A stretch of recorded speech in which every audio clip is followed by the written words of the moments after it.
मैं Jagdish Tiwari the Don Express में आपका स्वागत है। आशा है आप सब सुखी व स्वस्थ होंगे। उत्तर प्रदेश के मुख्यमंत्री योगी आदित्यनाथ के पिता का आज सुबह निधन हो गया, जिन्हें नई दिल्ली में अखिल भारतीय आयुर्विज्ञान संस्थान एम्स में भर्ती कराया गया था। उनके पिता आनंद सिंह बिष्ट लीवर और किडनी की समस्या से पीड़ित थे। जिस वक्त मुख्यमंत्री के पिता का निधन हुआ, उस वक्त योगी आदित्यनाथ टीम 11 के साथ बैठक कर रहे थे। इसी दौरान उन्हें अपने पिता के निधन की खबर मिली, जिसके बाद मुख्यमंत्री भावुक हो गए। लेकिन कोरोना वायरस के संकट काल में मुख्यमंत्री अपनी जिम्मेदारी से डिगे नहीं और उन्होंने अपनी बैठक को जारी रखा। साथ ही तमाम अधिकारियों को दिशा निर्देश दिए। अहम बात यह है कि पिता के निधन के बाद मुख्यमंत्री ने अंतिम संस्कार के कार्यक्रम में हिस्सा नहीं लेने का फैसला लिया है। पिता के निधन के बाद मुख्यमंत्री ने एक बयान जारी किया, जिसमें उन्होंने कहा कि अपने पूज्य पिताजी के कैलाशवासी होने पर मुझे भारी दुख व शोक है। वह मेरे पूर्वाश्रम के जन्मदाता हैं। जीवन में ईमानदारी, कठोर परिश्रम एवं निस्वार्थ भाव से लोक मंगल के लिए समर्पित भाव के साथ कार्य करने का संस्कार बचपन में उन्होंने मुझे दिया। अंतिम क्षणों में उनके दर्शन की हार्दिक इच्छा थी, परंतु वैश्विक महामारी कोरोना वायरस के खिलाफ देश की लड़ाई में उत्तर प्रदेश की 23 करोड़ जनता के हित में आगे बढ़ने का कर्तव्य बोध के कारण मैं न कर सका।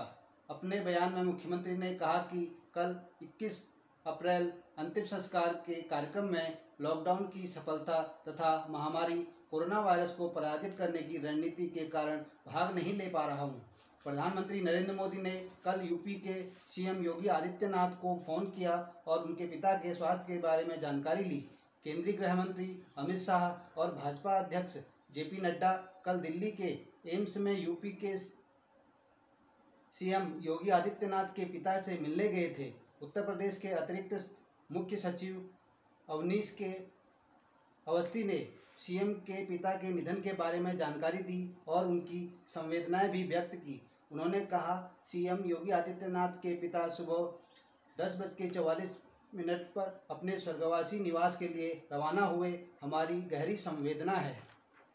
वहीं दूसरी ओर insurance regulatory and development authority of India ने कंपनी से कहा कि कोरोना वायरस से मिलने वाले सभी दावों का निपटारा मात्र 2 घंटे में किया जाए। सामान्य एवं स्वास्थ्य बीमा कंपनियों के लिए दिशा निर्देश जारी करते हुए IRDAI ने कहा कि सभी इन निर्देशों का पालन करें, जिसमें कोरोना वायरस से जुड़े मामलों में इलाज में किसी तरह की देरी न हो। क्लेम के लिए 24 घंटे तैयार रहे। दिशा निर्देश में कहा गया कि सभी अस्पताल और थर्ड पार्टी एडमिनिस्ट्रेशन को क्लेम के मामले में किसी तरह की लापरवाही न हो। इसके साथ ही कोरोना वायरस से जुड़ा कोई क्लेम आता है तो उसके लिए 24 घंटे कंपनी तैयार रहे। 2 घंटे के अंदर पूरी के क्लेम प्रक्रिया को पूरा करें, जिससे इलाज में किसी तरह की परेशानी न हो। वहीं दूसरी ओर दिल्ली में कोरोना वायरस का खतरा बढ़ता ही जा रहा है। दिल्ली में पिछले 24 घंटे में 110 नए मामले सामने आए हैं, जबकि 2 लोगों की मृत्यु हुई है। अब राजधानी दिल्ली में कोरोना मरीजों की संख्या बढ़कर 2003 हो गई है। दिल्ली में 79 इलाकों को कंटेनमेंट जोन घोषित किया गया है, जो पूरी तरह से सील हैं। इन इलाकों में लोगों की आवाजाही प्रतिबंध है। वहीं स्वास्थ्य विभाग के अधिकारी घर घर जाकर लोगों का सर्वे करेंगे। साथ ही पूरे इलाके को सैनिटाइज करने का काम भी किया जा रहा है। दिल्ली में आज से रैपिड टेस्ट शुरू होंगे।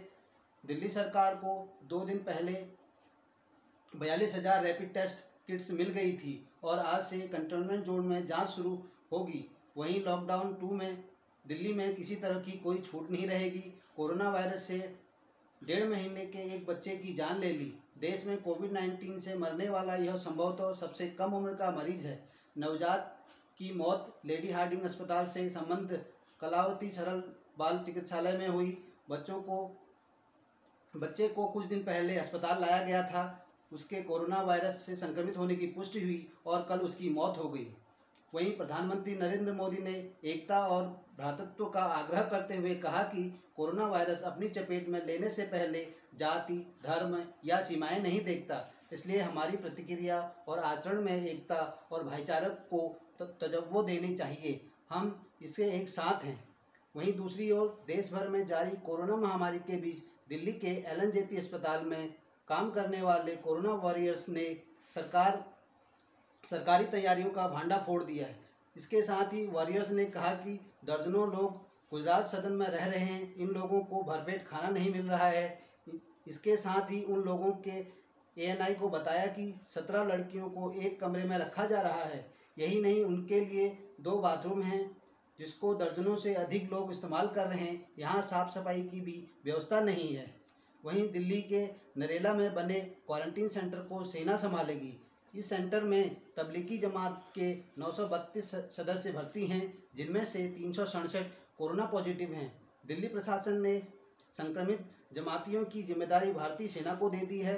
नरेला क्वारंटीन सेंटर बनाए जाने के बाद चर्चा में रहा है। वर्तमान में इस क्वारंटीन सेंटर में फिलहाल 40 कर्मचारी कार्यरत हैं, जिनमें 6 मेडिकल अफसर और 18 पैरामेडिकल स्टाफ शामिल हैं।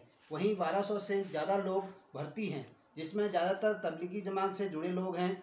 नरेला क्वारंटीन को सेना ने अपने कब्जे में ले लिया है। हालांकि नरेला क्वारंटीन सेंटर से सेना के होने के बाद भी सिविल की भूमिका खत्म नहीं हुई है। यहाँ सिविल स्टाफ रात में मरीजों की देखभाल करेगा।